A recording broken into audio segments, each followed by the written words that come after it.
Hi, everyone. Sheila Blackadder. I'm here with Darrel Ray. He is the founder and chairman of the board of directors for Recovering from Religion. Been a psychologist, a psychologist. He's written 4 different books. I guess I'll go ahead and pass it over to you now and give you a couple of minutes to talk about whatever you want. So what are we're talking about whatever I want to talk about? Sure. Wow. Oh, you've opened a real can of worms here. You know, I like to talk about sex, obviously, and God viruses and religion and all that. So, well, by all means, just dip your pen in whatever inkwell you feel like talking about today. Okay, I wasn't planning on dipping my pen in anything, but okay. We could get bad, couldn't we? I mean, this could be okay. I got to be careful, I think. But 4-letter words are okay, right? Yep, yes. they are. They're fine. All right, excellent. All right. Well, whatever. I'm thrilled to be on here, and I'm really glad to see you guys doing this again this year, and glad to see you're meeting your goal. But I think we should blow that darn goal away. Actually, I got to confess, when I saw that you set a goal of 2,000, I said, wait a minute, that's way too low. You need to be way above that. Yeah. So you would agree with that, I'm sure. So Absolutely. let's get people to get some donations in here, because this is an amazing cause. I love these guys. I love Doctors Without Borders. I love the Engineers Without Borders. I think both are non-religious, and that's what we're after. So, sorry, Darrel. I can't remember. Are you involved with the Foundation Beyond Belief? Just out of curiosity. Oh no, right. we support them, of course, okay. and we cooperate with them, but no, we're not directly involved with them. We are mostly Recovering from Religion is a totally separate organization. But Dale McGowan is, dear friend of mine, and we work together on different things. Nate Phelps is on our. I didn't know if you knew that. Nate Phelps of Westboro Baptist Church, ex-Baptist Church. Right. Fame. So he's on our board of directors, and we have some cool people on our board, and some of those overlap with Foundation Beyond Belief. I think Nate does a little with them. I can't remember. Anyway, Recovery from Religion. Our purpose is to help people leave religion, not relieve, but help people deal with the trauma of leaving religion. Our motto is there are thousands of groups that'll help you out of religion. We're the only one that will help. There's thousands of groups that help you into religion. We're the only one that will help you out of religion. So, and we've now got groups all over the world. Literally, we've got groups in the UK. I think we've got 2 or 3 groups down the UK. Oh, right, I don't know that we have any in Scotland, but we've got them in England, and got them in Canada. We got them in Australia. We've even got some underground groups. I believe it's in Pakistan and India, because you get your head cut off there if you leave religion. Yeah. But you gotta be real careful. Yeah, like I was going to say. But anyway, I started. Oh, sorry. I was just going to say there, like with regards to Scotland, my hometown could probably use some of your guys, because I grew up in the Bible Belt of Scotland, the islands there, and that's a hardcore Presbyterian area. And oh yeah, right. Yeah, like I said, like I explained to everyone else earlier, it's stuff like you don't put your laundry out on a Sunday and all that. That's frowned upon. It's a taboo there. And yeah, it's like, it was bizarre. Like when I left for university to go to Glasgow, it was knowing that I could just go out to a shop and buy a newspaper, do my laundry, wash a car and all that. And that was just a massive, like a revelation almost. Like I said, I wasn't a strong believer, wow. But like those traditions, they get ingrained into you. And I was ingrained when I went to, and then it took me a while just to get used to doing what I felt like on a Sunday. Just not closing the doors and hoping no one sees you. So what did you guys do on Sunday? Just church and yeah, it was church. There's like a funny story about my grandmother. Well, she couldn't really walk in her later days, but she would sometimes come over to the house on a Sunday, and the church finished about 5 o'clock. And one day at 5 o'clock, we said, "Oh, do you want us to take you back over the road?" They said, "No." I said, "Why not? The people come from church might see me. I don't want them to do that." What is it? What are they going to do? Well, they see, and she was just like, you just didn't go outside the house when people were going or coming from church. And I just couldn't figure it out. Why? These are just our neighbours. They know what we do on a Sunday, but for some reason when they go to church, they shouldn't see anyone else. It's just bizarre traditions like that. So. Wow. So, wow, that's crazy. When I was growing up, we were in church 2 times every Sunday. We'd go to church in the morning, and then we'd go back for youth group and evening church. Sometimes there'd even be a third thing on Sundays. It was a full day. Yeah. But you didn't do anything secular on Sunday. Yeah. And then, of course, we'd have other services 2 and 3 times a week. We'd be in church. It was bad. Yeah. So, but yeah, it's something to recover from. And, you know, if somebody in your home area is interested, all they have to do is contact us. We've got all sorts of help. We got packages. We got information to help you start a group in how to recover from religion. I'll probably speak to some of the people I know back in the islands because I live well away. I'm in Aberdeen now, so and Aberdeen's just Right. Aberdeen's one of the most secular cities in Scotland, I think. So. Yeah. Oh, sorry. Right. I have memories. Been there once. Yes. And went up to Edinburgh and just really enjoyed Inverness and Edinburgh mainly. But you know, and I have photographs to prove it. Yeah. Like I say, like. Look, he was laughing at me. But like say, if you consider like the islands, that's kind of the real stronghold. Like the Inverness, I would say, is the edge of the grip of the Bible Belt there. That's kind of where it just starts to fade away a little bit. Yeah. Anyway, Darrel, back on topic for you. That's interesting. So, yeah, right. So anyway, that's what Recovering from Religion does. Sarah Moorhead's our executive director, and we just got a challenge grant for our organization from 2 philanthropies to provide packets for all the college students in Secular Student Alliance here in the United States. So we're going to be giving every leader of the Secular Student Alliance in the United States, if they want them, we'll be giving them a starter pack so they can go back to the university this fall and start Recovering from Religion on campus. Wow. So we're booming from just the communities into the campuses. You know, I don't know if you got in Scotland, but here in the United States we've got Campus Crusade for Christ. They call it Cru now. But, you know, the minute you walk onto a campus, somebody's trying to recruit you into their religious craziness, and there's nobody there to recruit you or help you understand there's options. And that's what we're trying to do, was get on United States campuses and give people an option to ask questions. We're not trying to convert them to anything like, you know, you need to become an atheist or a skeptic or agnostic. We don't do that. We just say, here's a meeting you can come to talk, and nobody's going to judge you. If you want to talk about God, talk about God. We don't care. Okay. But no recruiting, no proselytizing. Yeah. We don't allow proselytizing in these groups. We do have someone in the chat room saying, what are you willing to do as a donation incentive for us? So here's the deal. I'm willing to match. I think I budgeted $50 for this, so I'll match up to $50. But here's the deal. I want people to give $1. I want people to donate $1, not a whole lot, but $1 for every time they've masturbated this week. I think one each is, well, if you masturbated 5 times, that'd be $5. Right. Yeah. Or if you masturbate 25 times, that'd be $25. But that's not unreasonable, would you say? No, not at all. No, I would not say that is unreasonable at all. Okay. It'll be interesting over the next hour to see who donates how much. All right. Well, and please tell me when you send them the money or when you pledge or whatever, I masturbated 7 times this week. Here's your $7. Just let me know.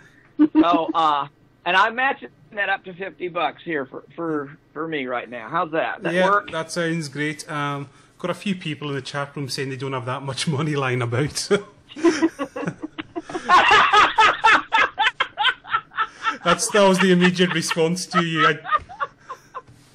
Okay, now wait a minute. Yeah, I think they're just... You know, those Catholics and everything for Lent, they stopped doing things like that. Of course, the Catholics aren't supposed to be masturbating anyway, but they stopped having sex or masturbating or eating chocolate or something like that. I'm just doing the opposite. Said every time you've done it, just give us $1. I think that's reasonable. So Yep. So Have fun. In fact, if you're doing it while you're watching this show, then pay us $2. Because that's a lot of skill, because you're typing and doing it at the same time. So. Right. Well, if you've even done it once during the 24 hours this show's on, then you should pay us $2. I think that's a good thing. It's a challenge. That's what we're after, a challenge, right? There you go, Makes it everyone. Okay, go a ahead. little nice, I think. Oh, Sheila, you're frozen. Sheila? What did you say, Sheila? I said that. Oh, you're breaking up, Sheila. Did we lose Sheila? Can you hear? Yeah, Sheila. You're frozen, Sheila. I'm gonna shut my camera Yeah, I off. think shut off because your webcam's coming through quite badly. Okay. Okay, I'm still here though. Yeah, that's much better now. All right. Okay, sweet. We got somebody out there that's going to start now, just so he can Yeah. give $2. Yeah, he's already started, so good All work. right. Well, you've never had a challenge like that on this show. I'm positive of that. So we'll start a new tradition. How's that? Sounds excellent. All right. So I did have a couple things I think are interesting to talk about. I think your audience might be interested in, Yeah. but don't know if you had any agenda items or not. No. Not specifically. I was just going to ask you, what is the people that come to you for help? Is there generally one religion that they seem to be coming from over any other? Like, are you getting more Christians, or is there who usually comes for help?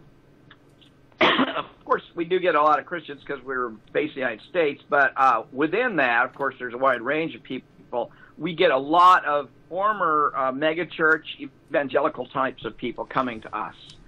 I'd say, now, it's hard to know because we don't have good statistics on all this, and people don't necessarily tell us. We don't ask them to report this.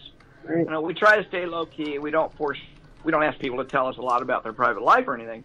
Right. But my observation is the evangelical churches are bleeding people. And, the evangelical church in the United States really peaked about 2010, 2012, and they've been going down a little bit. Well, where are those members going? Some of them are coming to us. In fact, my research shows that of the people leaving religion, by far the most people leaving religion are evangelicals. The conservative, fundamentalist, evangelical Christians in the United States are leaving in droves. I think that's a great sign. Yeah, in fact, in our research, and our research isn't definitive, or the final word on it, but our research that we did 2 years ago shows that evangelicals are overrepresented among atheists, almost 3 times their number in the normal population. The megachurch evangelical group should be about 8%, but they're showing up close to 20+% in our research. So that's pretty interesting. I mean, if you think about it, people probably are born, maybe they're born in Methodist or more Presbyterian, something, moderate, and they move into something. They're searching, so they move into a Baptist church, and they find the Baptists aren't quite what they want, so they move into evangelicals. And what they do is they just move from one crazy to a little crazier to a little crazier. Well, when you get to the end of crazy, where do you go after that? There's nowhere to go. And so you realize it's all crazy. None of these religions have anything to offer you except grief and take 10% of your money. And so they leave and they become secularists, and many of them are coming to the atheist movement. I mean, you see a lot of interesting stuff going on, and people like blogs and stuff, and problems of being raised in an evangelical home or trying to be an evangelical. I mean, you can't. There's so many restrictions in that lifestyle. People can get on the internet and figure out, well, there's nothing wrong with having sex before marriage. Why am I told I can't? I'm going to hell if I have sex before marriage. Do you think they're angrier because they're getting screwed financially at the same time? Maybe fuels a bit of their fire? that's not something I've heard a lot. It's not the financial part that I hear a lot about. It's the lifestyle demands that these religions make on people, and that no matter what you do, it's never good enough. Right. And then the other side of the coin is the number of people that say, okay, I tried not to masturbate. I didn't have sex before marriage. You know, I didn't think impure thoughts. And the preacher that I went to church with and listened to preach every Sunday had an affair. Right. Or now that preacher's getting divorced, and he's told me for 15 years divorce is a sin. So what people are seeing is, you know, it's a simple piece of logic here. If the top leaders of this movement cannot abide by the rules they're enforcing on everybody else, then how can they possibly expect their followers to abide by those rules? It's like, what's good for the goose is good for the gander. Right. And the Baptist minister that can't keep his pants zipped up, and yet he says everybody else should, is not only a hypocrite, but he's causing people a lot of pain because they're following a bad example. And my information and my research shows that there's a hell of a lot of ministers out there screwing a lot of people they shouldn't be screwing. And they hide it. They hide it very well. I dare say the majority of fundamentalists or ministers of any kind, doesn't even have to be fundamentalists, Protestant ministers are having sex when they shouldn't be having sex. And, you know, that doesn't even include masturbation, which some churches think is wrong, other churches are kind of wishy-washy about. You know, the Mormons say you shouldn't be masturbating, so it tells me they're all screwed up. Mitt Romney doesn't masturbate? Uh-huh. Well, you know. So I just want to chirp in there. We've had $42 just come in. That's a $2 donation and a $40 donation. So whatever's going on with a $40 donation. $2 and a $40. Yeah. Okay, well, $40, that might be for the last week. Congratulations, fellas. You may have just broken a world record. Of course, it could be a woman. Women can masturbate a lot more and come a lot more than men, so I have to be careful. It could be somebody that's does not own a penis, that's for sure. So, well, you know, and I'm an equal opportunity person. I don't care who you are. Just tell me how many times you masturbate and give us a buck. $40 and $2. Okay. Well, the $2 tells me somebody's been jacking off right now as we're talking. Right? And then the other 40 means somebody over a whole. I don't think anybody's done 40 worth in the time we've been talking, or in the last 7 or 8 hours. So, all right. Do I have a one-track mind? I don't know that it's any different than anybody else. Just you're more vocal about it than some. Yeah, so one of the things I had this really interesting inquiry, let's say, from a journalist, which tripped my trigger on something. I learned from this, they were doing some investigative journalism about boys' homes in Utah. And these are homes that are ostensibly secular. And people from all over the United States, and I guess even internationally, will send their 13, 14, 15-year-old boys to these homes because they think their boys are addicted to sex or addicted to porn. That just raised a red flag for me. I'm thinking, okay, what's going on here? So I started doing my own investigation and talked to this journalist, but I don't know when or if this article is going to get published. I'm not saying anything about the journalist because I don't know anything about the journalist, and I haven't seen an article from them yet either. But in my own research, I started realizing something I had never seen or didn't realize. There's Mormon business people in Utah running three different schools for supposed boys with sex problems, sex addictions, sex compulsions, whatever. They call themselves secular, even though they are owned by Mormon people. And there's just something wrong. Something smells fishy in Denmark here. Well, in this case, in Utah. And I started looking at their websites and investigating to help understand why this is so concerning.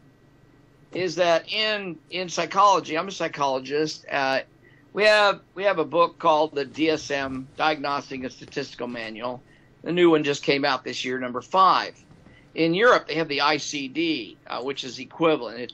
It's classifications of diagnoses. Well, within those two diagnostic manuals, there is no, and I want to repeat this to your audience, there is no diagnosis for sex addiction or porn addiction. There's no diagnosis. So if you went to a psychologist or a psychiatrist, legitimate psychologist or psychiatrist, they could not diagnose you with either one of those conditions because they don't exist in the diagnostic manual, and there's no definition for it. In fact, people have been working for 30 years on how to define sex addiction, and they haven't been able to do it scientifically. They haven't been able to find a way to put that together in a way that makes sense. So knowing that, I looked at these websites, and I find that they've got all sorts of, we treat boys with sex addiction. I look at these people's qualification. They're all qualified as sex addiction counselors. Now that is interesting. Daniel, how do you diagnose somebody with sex addiction and then treat them? More or less, how do you get trained in sex addiction counseling? And where did they get trained? I looked at where they got their training. Now, this will be a big shock to everybody listening, but they got, don't laugh too soon here, Sheila.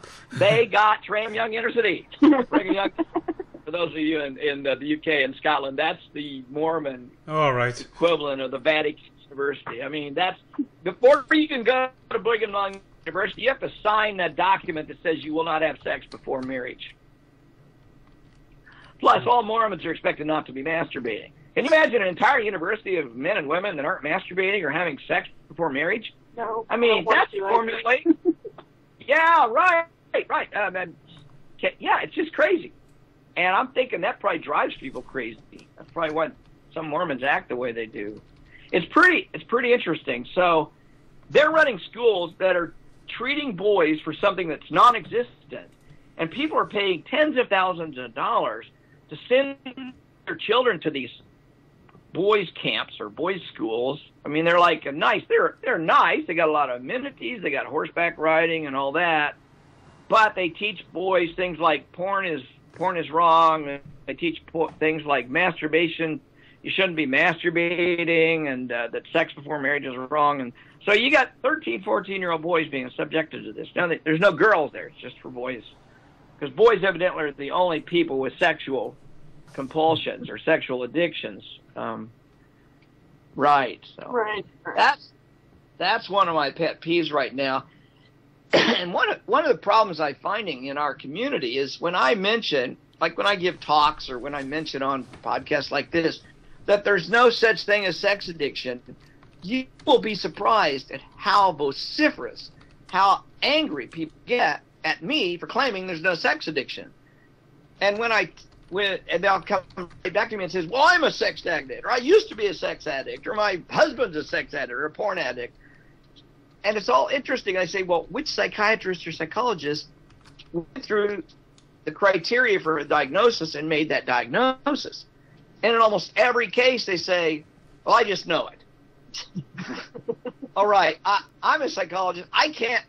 Trying to diagnose depression, for example, is, is sophisticated. You got to know something. You got to watch, observe, listen, try and understand if the person you're talking to is depressed. You don't just do it because I feel like it's right.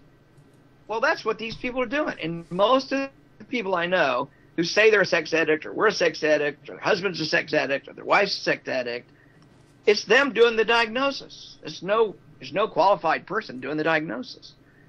So atheists in the atheist community are biting this hook, line, and sinker. They are swallowing this addiction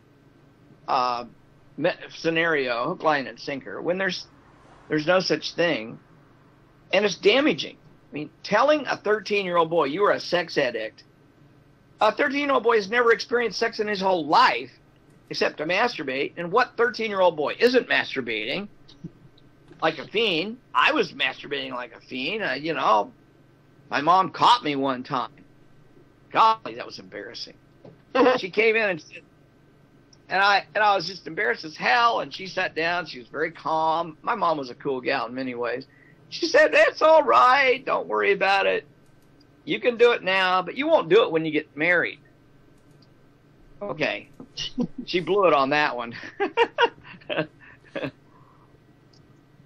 But that was pretty forward thinking for a fundamentalist woman at the time. Yeah. So I'm really irritated that we in the atheist community are not any more skeptical about things like porn addiction and sex addiction. Now, I am not saying that there aren't people that have problems that involve sex or problems that involve porn. I'm not saying that at all. What I am saying is you can't diagnose that as an addiction.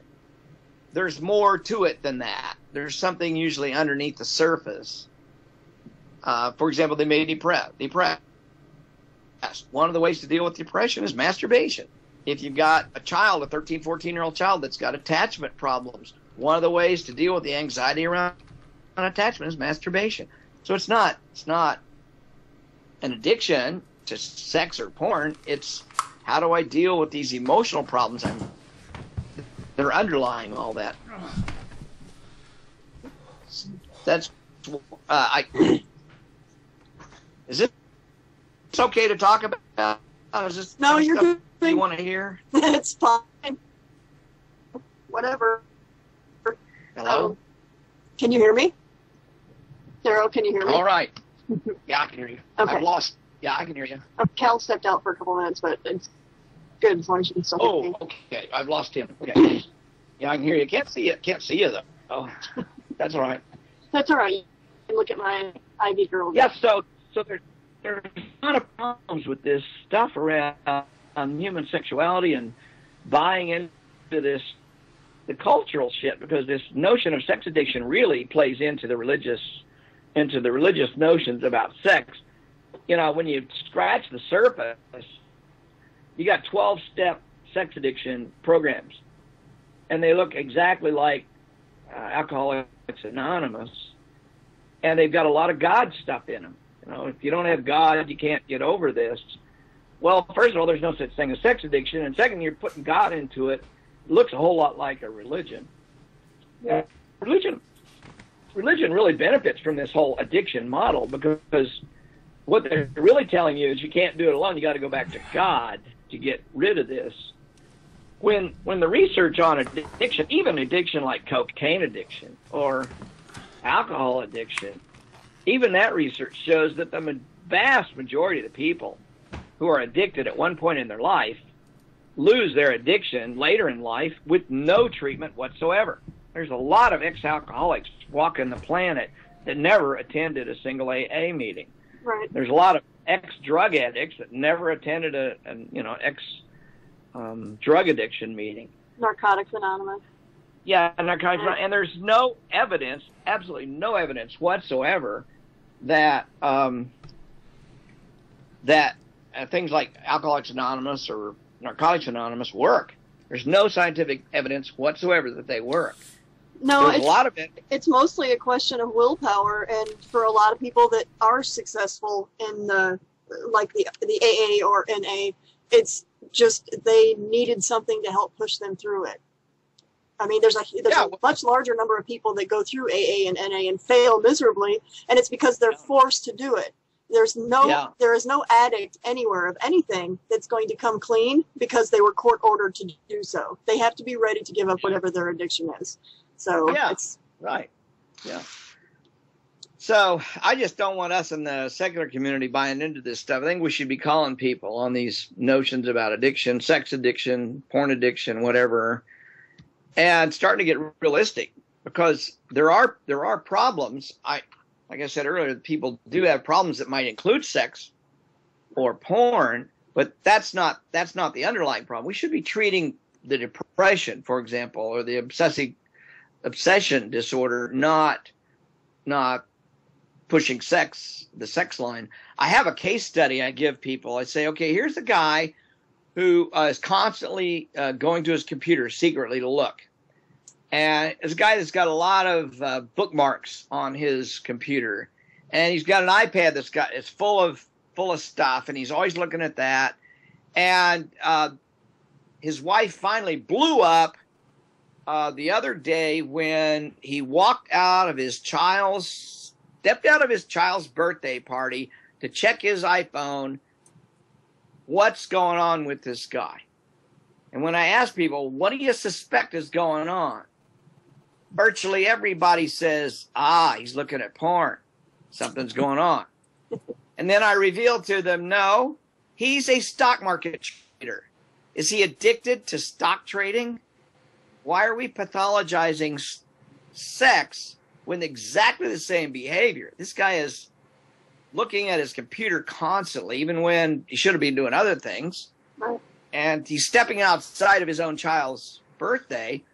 Why isn't that pathological? But people don't see that. Or I have another example of a 15-year-old boy who's constantly on his computer, constantly on his iPhone. And, I go through the same descriptions of you can't distract him, and he's always secretive about it. What's going on there? And a lot of people will say, he's looking at porn.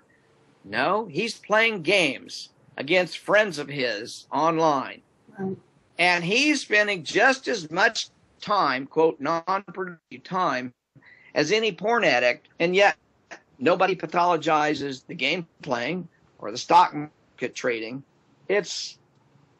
When you contrast that, people start realizing it's very difficult to understand what an addiction really is. It's very difficult to define it. So let's stop calling people addicts that are amateurs. It's hard to define. It's also hard to. Why are we labeling people something that doesn't exist? That's kind of my point. Right. Well, and I think it's just so, especially with something like sex, everybody's got a hang up about sex. Not every individual person, but groups as a whole. It's just, it's even now. It's, we're talking about gay marriage is coming up a lot. Especially in the States here, we're getting more and more states that are legalizing gay marriage or making it official. I guess it's not that it's illegal now. But at the base of everything, it's always, there's an issue with sex at the root of it. And I think we just drop this Puritan attitude that all sex is evil, no matter what, and just move on and try and figure out what's underneath all that. Yeah, that's true. Every time you label somebody, especially children, I think that is so dangerous to label children anything. Because once you tell a child, you are X, Y, or Z, you run the risk of them taking you seriously and believing you. And that's crazy, because you don't want a kid going through his whole life thinking he's something that he was diagnosed when he was 13. People outgrow and change. That's not absurd. Only that, but you create sexual issues with him later. I mean, you tell him now that he's going to go to hell because he's masturbating, or he shouldn't have sex outside of marriage, or he's going to burn. Then he's going to look at sex like it's some kind of a bad thing, or he's going to have all sorts of repressed sexual issues later on. You're making an unhealthy adult. Yep, absolutely. And that's what religion does to people. It creates that unhealthy approach or attitude towards sexuality. In our research, we found, and I've referred to this several times, but I want to just tip your audience off. If they're interested in seeing the research that we did, they can get it. Just go to ipcpress.com and download it. It's a free download. And when you download it, you'll find all sorts of interesting information. We asked 14,560 atheists about their sex lives, and nobody ever asked atheists about their sex lives. we found tons of interesting ideas, interesting responses. We got 4,000 pages worth of responses from people. They told us their life story sometimes. So here's the deal. It's a free download at ipcpress.com. But if you download it, donate $2 to our cause here, at least $2. It's actually worth $50, but donate something to us for having downloaded this valuable information you found about atheist sex lives. I mean, where else on the planet can you find out about atheist sex lives except right here, right now? We'll talk about atheist sex lives.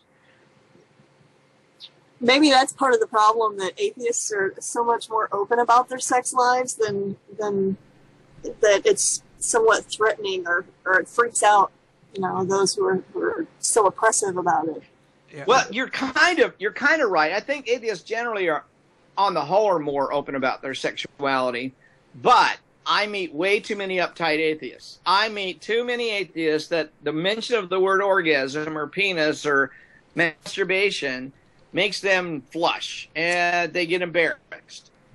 And I'm not talking just adults. I'm talking about kids. So I started researching that.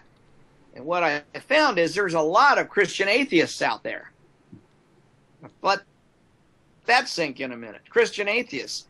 And what I mean by that, they're atheists that haven't shed their Christian sexual ideas. They still are embarrassed to admit things like, you know, they had sex before marriage, or they're afraid to tell their children that they had 5 sex partners before they got married, or they're afraid to admit that they masturbate many times a week. Or, by the way, donate your $1 per masturbation. Get your dollars in here because you only have an hour to get this masturbation finished. Yeah.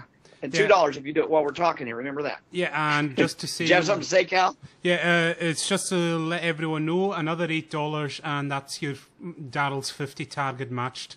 And so Darrel will match that and throw in. So $8, so we're looking for someone who's either done it 8 times this week or done it 4 times in the past 50 minutes, so...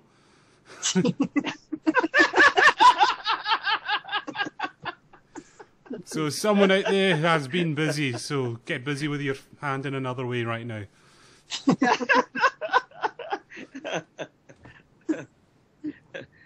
So we found all sorts of interesting things about atheists, that if they were from really, really oppressive religions like the Mormon religion or Jehovah's Witnesses or Seventh-day Adventists, that they felt immense relief around their sexuality once they left religion. But if they were like Episcopalians, or Presbyterians, and they left, they didn't experience nearly the relief in their sexual guilt. And we were looking at how much guilt did people experience in their during the time they were religious, maybe being raised in a religious home or whatever. And then we ask them, what's your current level of guilt around things, sexuality? And we ask a lot of very specific questions. And the general pattern was a huge difference in how guilty people felt. We actually thought people would feel there would be residual effects of guilt among atheists. And there were among a few, but most atheists have gotten rid of a lot of the guilt. But there's still people that are afraid to talk openly about their sexuality. There's people that are afraid to admit they're gay. There's people who are afraid to admit that they're polyamorous. There's people who are afraid to admit that they like swinging, or they're afraid to admit to their children that they had sex before marriage, or any number of different things. And it's because we're surrounded with this culture of sexual repression.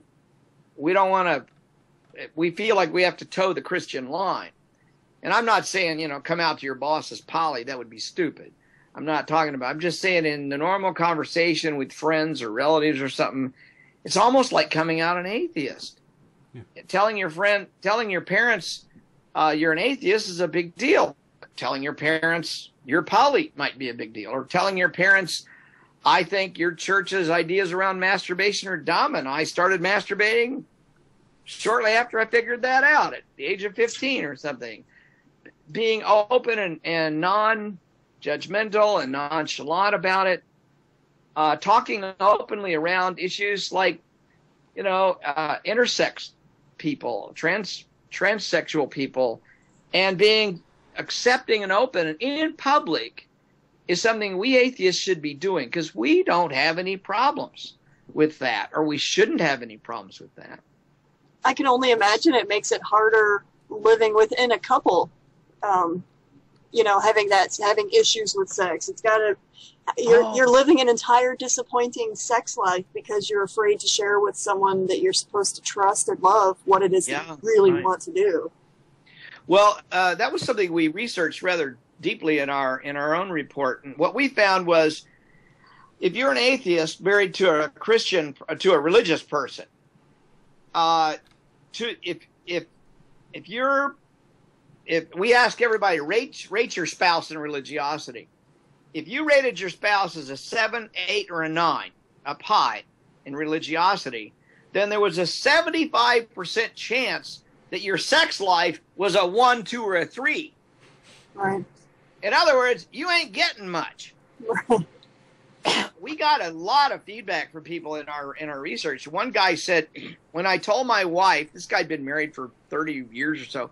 So when I told my wife, finally came out to her and said, I'm an atheist. She said, well, I can't go to bed with you anymore because I can't go to share my bed with somebody who doesn't share my faith.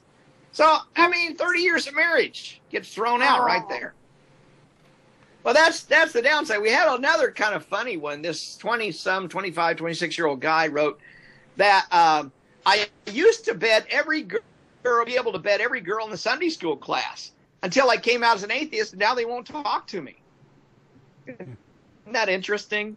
They're Christians. They'll go to bed with you if you're a Christian, even though that's against their religion, but they won't go to bed with an atheist. We found that kind of thing, and we did find a lot of evidence that marriage to a religious person really, really enters sexual pleasure and really increases sexual interference. Now, here's the deal. If you're an atheist married to an Episcopalian, probably no big deal. If you're an atheist married to a cultural liberal Jew, probably no big deal. If you're an atheist married to a Jehovah's Witness, you aren't even going to bed together because their religion prohibits it, or an Amish. If you're an Amish person and you're married to an atheist or vice versa, it's not happening. So there's a lot of interference that religion has. And I've been a counselor, therapist off and on for most of my career. What I've observed about religion in marriages is, even if it's two religious people married to each other, there's always an interesting interference. It's almost like, let me get some.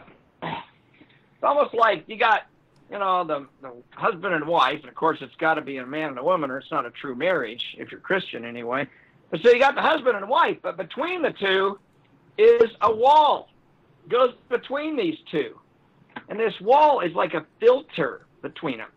This filter is the filter of Christian judgment. For example, I've had way, way too many people tell me something like, I caught my husband viewing pornography. Now I think I better divorce him. Or I caught my boyfriend, it's almost always the female catching the male, boyfriend watching pornography, I'm going to dump him. Well, okay, that's a pretty normal thing to watch pornography. Pretty normal thing to masturbate. It says nothing about your marriage because your husband's masturbating. It may say something about your relationship. And what happens is they can't talk about this. I can't talk to my husband about why he likes to masturbate to pornography because that's forbidden in my religion. Well, I know a lot of atheists. They're very uncomfortable with their spouses or with their mates, boyfriends, girlfriends looking at pornography. Now, let's be honest here. Shut your ears if you're below 18. If you are watching pornography, you're not watching pornography. You're masturbating to pornography. I have this whole problem with people saying, we use pornography. Well, hell yeah, you use it to masturbate. Let's be honest. Let's be open about it. But when you say I have to dump my boyfriend because he's watching pornography, that is a stupid Christian idea. It has nothing to do with his sexuality and his. If your sexual relationship is satisfactory and happy and you're able to talk about it, you're able to be adventurous and experiment, who cares if he watches pornography? Who cares if she watches pornography? Oh, by the way, did she read any erotic women's novels lately? Has she read any Harlequin novels lately? That's pornography. Did she read Shades of Grey? That's pornography. And I have had so many women say, well, Shades of Grey isn't porn. I said, wow. Yeah, it looks pretty pornographic to me. It's just in writing. Women like to read, men like to look. There's a difference, but there's still pornography. Golly, you guys are giving me a whole preaching. I can speak sermons here, Kim. Yeah. This is dangerous. I was just going on the subject. How common do you come across the attitudes, or especially amongst the that you only have sex when you're going to have a kid? Like you want to have children and then they just don't bother the rest? Well, we do. I do see that a lot among religious. Of course, that's some religions actually preach that. The Catholic religion certainly does, and some other ones. I don't see it among atheists, but what I do see is this notion that when you get married, that you now have control of the other person's sexuality. And let's say that you're married, you're an atheist married or a secularist married to a religious person. Well, that religious person may have the belief that you only have sex for procreation, which really screws up the sex life of the other party. And what it says is his or her religion dictates the other party's behavior and sexuality and what they're allowed to do. And that's criminal. That is just stupid. I had a woman I worked with. They were pretty religious. She was more religious than him. They'd had 4 kids. She comes in and she sits down and she says, he's complaining I won't have sex with him. I told him, I've had 4 kids with you. I'm tired of sex. I'm not doing it anymore. Okay. I guess that's her choice. I mean, every human being has a right to control their own body. I have no problems with that. What I have problems with is, she said, and he can't have sex either because she caught him masturbating to some porn. That's why we were in the counseling section. She thought he was a porn addict. So I'm sitting here listening to her rave on about he's a porn addict. He wants to have sex all the time. So, yeah, right. Okay, so I split them and I talked to him individually. And I listened to her rant and rave about how terrible he is to look at porn and how that degrades their marriage and undermines their Christian faith and all this sort of stuff. Then I bring him in. And he says, I can't keep my hands off my wife. I love her. She's attractive. Yeah, I've had 4 kids, but I don't want to stop having sex for the rest of my life. And that's what she expects. And she's pissed off at me for watching porn. I'm not a porn addict. I just want sex. Look at this. She has diagnosed him as a porn addict. But he's saying, I would rather have sex with my wife and with the porn star on that video. Right. That's what he's and that. He loved his wife, but her religion got in the way. And that's what you see a lot. Ask men, you like porn? I like porn. Lots of men like porn. Lots of women like porn. I like porn. If you had to absolutely make a choice between not ever seeing porn again but being able to have all the sex you wanted with your wife, girlfriend, husband, whatever, which would you choose? If you could, I would never allow okay. myself to be in a situation where it was either or. I would rather be. I don't. But most people would say, okay, if I can't ever have porn again, or I can only have porn, or I can only have my wife, most people want the real thing. Right. Most people want the real thing. Now, I wouldn't either, Sheila. I like them both, and there's no reason to choose. But the fact remains, porn is a poor substitute for the real thing. But, the research shows that a masturbatory orgasm actually is more powerful than an intercourse orgasm. So many people feel like, gosh, the orgasm I got from jacking off to that porn last night was pretty darn fun. And that's okay because that's the way our bodies are built. Our bodies are built to masturbate because it keeps the juices flowing. And it's a good thing for both men and women. For men, it keeps the sperm fresh. Sperm are only good for 5 days, and then they start going senescent. And they're no good for fertilizing the egg. So if a man's not having regular intercourse, he better be masturbating if he's going to get somebody pregnant. On the other side, the more women masturbate, the more they lubricate, the quicker they respond to sexual stimulation, the more their own imagination is challenged by it. And women are much more sexually responsive if they are masturbating on a regular basis. I mean, the research shows both of these things. So it's a good thing to masturbate. There's nothing wrong with it. I think women that masturbate would also be more open to experimentation. They're more in touch with who they are and what they like, so they're going to be more willing to experiment outside also. I've had women come into me at 40 years of age and say, I like sex. It's not the best thing on the planet. I like it. It's okay. My husband wants more than I want. My problem is I've never had an orgasm in my life. I'm thinking, you're 40 years old and you've never had an orgasm in your life? So that's the first thought. The second question I ask is, how often do you masturbate? Right. And the answer is, oh, I couldn't masturbate. That's dirty. That's filthy. I couldn't touch myself down there. So they've gone 40 years without masturbating. Wow. It's tragic. It really is. And it's amazing. There are actually people out there. Sheila, you know it. You'd probably talk to these people. Oh, I know. It always shocks me to know that there are people that are actually willing to not do that. So I tell them, okay, how do you expect your husband to give you an orgasm if you can't give yourself an orgasm?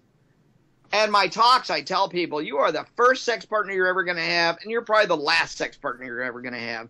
So get used to it and be a good sex partner of yourself, and that will make you a much better sex partner for other people as you go through life. Yeah. So it sounds like we're on the same page there, Sheila. Yeah. Well, and Great. Just for anybody who's watching, if you're not frequently masturbating, you should be doing so. Not only that, but it makes you physically feel better, and it's supposed to help cure a migraine. Yeah. It does. So it's a there you very go. good cure. All sorts of things. So, ladies and gentlemen, if we have stimulated your thinking or other genitalia, get your dollars in here. Yeah. $2 at least per time you've done it while we're talking. $1 for every time you've done it this week. Thank you. Just while you've been talking there, we got the $10, so that's your $50 target met, Darrel. Right. Brilliant. Thank you very much. Hey, you're welcome. That's great. But let's not stop there. Let's keep going. Yeah. We keep could going. get another 10 or 15 bucks, I'm sure. There's at least that many people out there masturbating right now. Probably. Right. What's the value of a single orgasm? How much is one orgasm worth? Ooh, I suppose that depends on how often you're masturbating. If you're I mean, the less frequently you do it, I suppose it's worth more. So if you had one really, really built up, then I would say, donate $10. There you go. All right. Yeah, if you've only masturbated once this week, you ought to be giving us $10. Well, here's the other side of the question, because I'm only going to be on here for this hour. If you masturbate after this hour because of what we said here, then you should still donate another $2 to $10 for having been stimulated by our incredible conversation that we've had. And I'm just going to say you're welcome right off the bat. There you go. All right, I would. No, carry on, Darrel. I did have. Oh, unless you had something, Cal, you need to put in there. I was just going to say we're just coming up for 4 minutes left, so if you have got donations, get them in right now. Yeah, right. There's a couple things I'd like to throw out there just to enlighten people about some resources. Obviously, I take a look at any of my books, Sex and God or The God Virus. But the thing that I started about 2.5 years ago is something called the Secular Therapist Project. And if you have people listening that need a good therapist in the U.S. mainly, we do have some in the U.K., we do have some in Canada and Australia, but most of them are in the United States. It's hard to find a good secular therapist. There's so many therapists that are spiritual and pseudo-religious and new age and, not well-trained. Help people find secular therapists more easily. And I've had so many people say, my wife and I went to a marriage counselor and they tried to send us back to church. Or, I went to a counselor and they tried to realign my chakras or something like that. Well, so I started this site. It's called seculartherapy.org, seculartherapy.org. You can just register as a client. You can register anonymously. You can use a fake name. We don't care.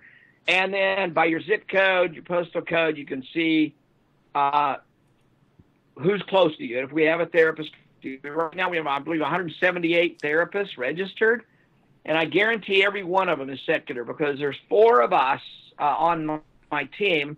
We're all atheists. We're all well-trained secular therapists. And we look at every application and we ask questions of these people. And we make them tell us about the way they practice before we vote, and pretty much all 4 of us has to agree this person is secular or we don't let them in the database. None of our therapists will send you back to church. Not one of them will say you ought to pray more or read your Bible. And I've heard so many therapists do that to people. So go to seculartherapy.org. If you're a therapist listening to this podcast right now, go register as a therapist, secular therapist, apply. Can't guarantee you'll get in, but apply. Tell us about your practice, because there are people out there who need you right now, and they can't find a good therapist. They can find a good Catholic counselor or Baptist counselor or Buddhist counselor. They can't find a good secular counselor. And we have over almost 4,000 clients in our database looking for therapists, and about 178 therapists in our database. It's like a Match.com or a dating site. We put clients together with therapists, and it's all safe. It's all anonymous. You know, just like Match.com, you don't tell anybody anything about yourself or reveal anything unless you want to. So that was one of my key things, Cal. Thanks for letting me talk about that. No problem at all. And we are coming up to the last few minutes here. So a very big thank you to Darrel. It's been fantastic. Thanks very much for taking the time out. Good to talk to you again, and thanks, Sheila, for arranging all this, and hope to talk to you again. Yep. Well, it was great. Thank you for agreeing to come on and talking masturbation. Awesome. There you go. All right. Take care, guys. All right, and we'll be back in 2 minutes. So see you all. And